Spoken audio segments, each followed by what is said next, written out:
order at 7 o'clock. May we get a roll call, please? Mr. Bellafiore? Here. Mr. Biondo? Here. Mr. DiGiulio? Here. Mr. Jacqueline? Here. Mrs. Paletti? Here. Mr. Adesivich? Here. Mrs. Steck? Here. A quorum has been established. We all rise for the Pledge of Allegiance. I pledge allegiance to the flag of the United States of America and to the republic for which it stands, one nation, under God, indivisible, with liberty and justice for all.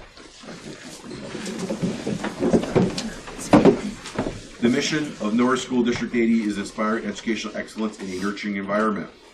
We'll move right into our presentations. Dr. O'Malley. So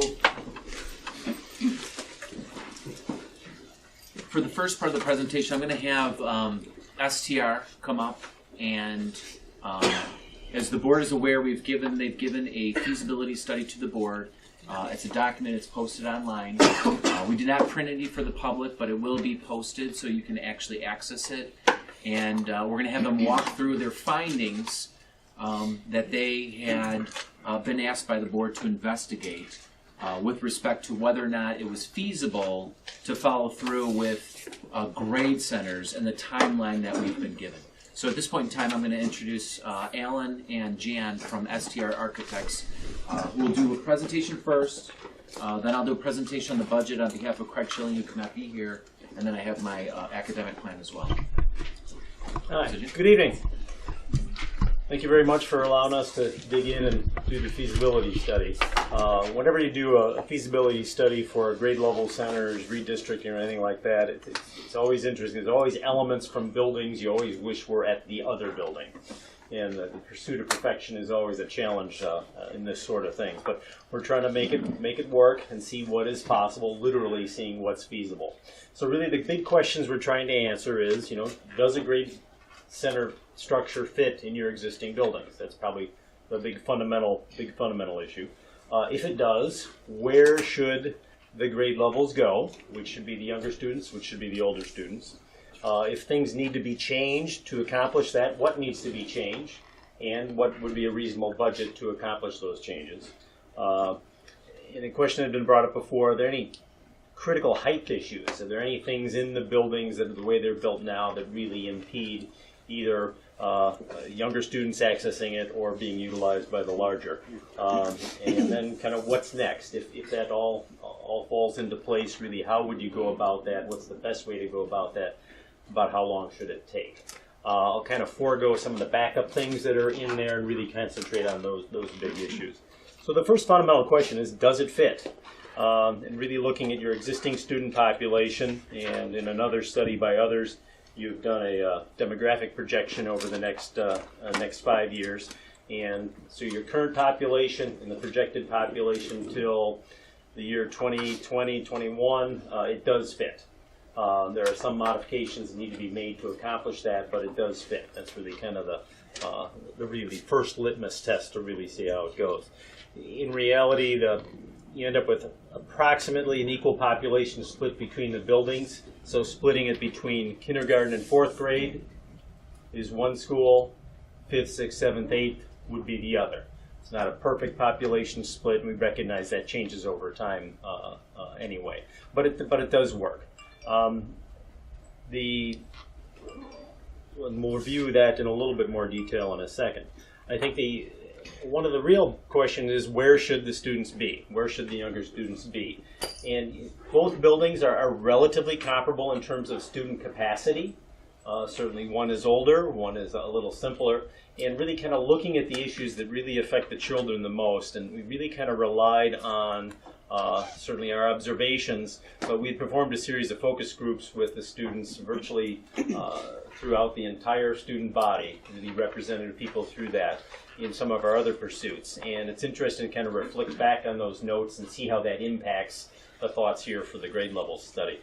And there's two primary issues that really drive where the students should be, and maybe 3 or 4 that are maybe less important.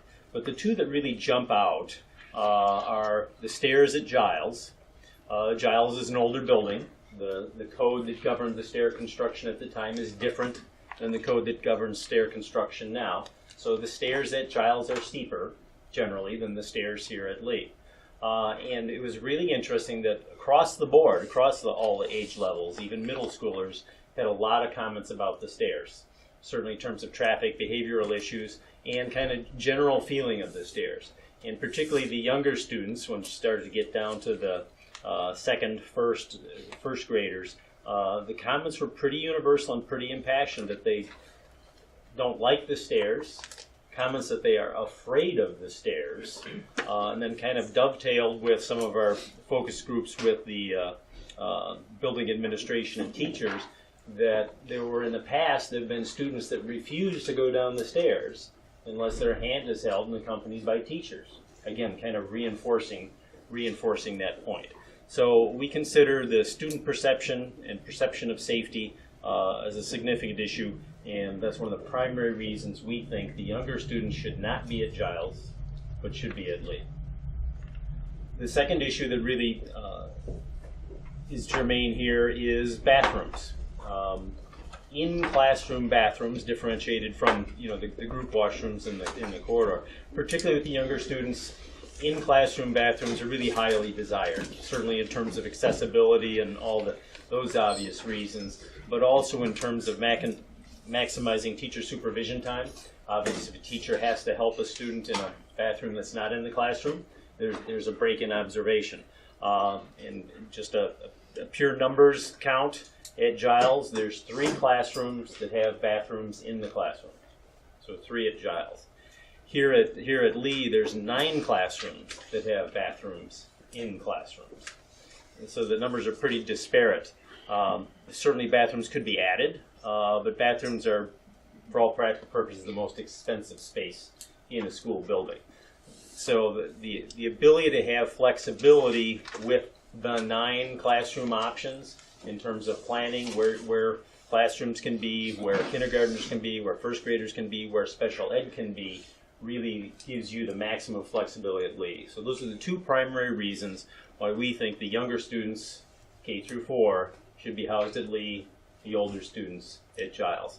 I think there's some other issues that are germane as well. I think just location-wise, the natural alignment of Giles with the high school, recognizing it's a block away. We talk about curriculum alignment with high school, but I think that there's some possibilities for some shared opportunities there that could be developed, and proximity is attractive for that. Kind of the inverse to that here at Lee, there's the existing Park District program, pretty large-scale program for the younger students. So again, that natural alignment of those younger Park District students relating to the younger students that would be at Lee. The reverse situation impacts it as well. If you had the older students and the middle school students here at Lee while the Park District program coexist, you'd have a real large age differential there, which isn't unworkable, but just something to be aware of. So those things. And then I think probably the last one is Lee is a simpler building than Giles. It's a little bit more intuitive, easier to find your way around for student wayfinding. It's simpler it's easier to do in a simple building. The corridors are longer runs. You can see farther down them. It's more intuitive for the younger students. But that's not nearly as important as the 2 primary issues of the stairs at Giles and the bathroom availability at Lee. So that's the premise that we've based that on. And again, working with what we had. As I say in the report, with enough time and enough money, you can make almost any building accommodate any student population, but that's not our charge here. Our charge is to really try to do things at minimal cost to really maximize those potential operational savings, done as a report by others. So how does it fit and what needs to be changed? So if the younger students are at Lee, I think that the purpose of this study is not to say first grade is over here, second grade is over there. We really think that part of the process to work with administration, work with the teachers, really engage that to really make the best of that situation and really optimize that. What needs to change? The preliminary schedule information that the buildings have come up with, they need 24 core classrooms and 3 special ed classrooms for Lee. So to get that to work, we do need to kind of get a few classrooms. This is assuming maintaining things general as they are in the building, again, minimizing physical changes. retaining the Park District program essentially as is. So again, recognizing that historic place, it certainly could be manipulated later, but for the purposes of the study, just keeping it the same and not making those assumptions. But we do need to get a couple more classrooms. So the best way we think to do that, the easiest way, and the way that allows the classrooms to be in sequence with the rest, is to relocate the district office. So the district office consists of a boardroom that's approximately a classroom size, and the district office assistant position there is a classroom size space too. So we propose claiming those back, converting them back to classrooms, and then relocating district office to Giles. And we'll talk about that in a little bit. The work to return the boardroom to a classroom isn't particularly extensive. Certainly does require some work, needs some teaching surfaces, things like that. Similarly for the district office, a little bit more involved because there are some intermediate walls that need to be removed. But as you'd imagine, teaching surfaces, things like that. But I want to be really clear, again, keeping with the concept of keeping things as economical and really focusing on function. These aren't 21st century classrooms. These aren't massive upgrades. This is really to make viable classrooms out of those spaces.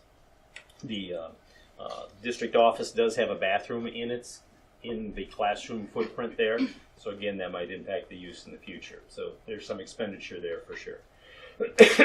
We're estimating that to convert the boardroom is something in the neighborhood of $10,000. To convert the district office is more involved, as I said, in the neighborhood of $20,000. So that gives us a sufficient number of classrooms for Lee for those 24 core classrooms and those 3 special ed rooms. And that is the extent of the modifications proposed at Lee. We did review all the fixed height elements, things like sinks, marker boards, bathroom facilities, and everything is viable for students. There's a couple things that, would I like the marker board to be an inch higher? Yeah, probably, but perfectly viable as it works now, and can function with no modifications. It's really kind of amazing we didn't run across more kind of outlier dimensions in our study, but that addresses every sink and every toilet facility. So that works out surprisingly well. On to Giles. Giles has, the population isn't as great there, and that fits in there pretty well. Schedule information isn't quite as far along for the older students as it is the younger, but if we just take the classrooms now that are applied district-wide to 5th, 6th, 7th, and 8th grade, plug that into Giles, that fits with some accommodation for special ed. There's some flexibility there.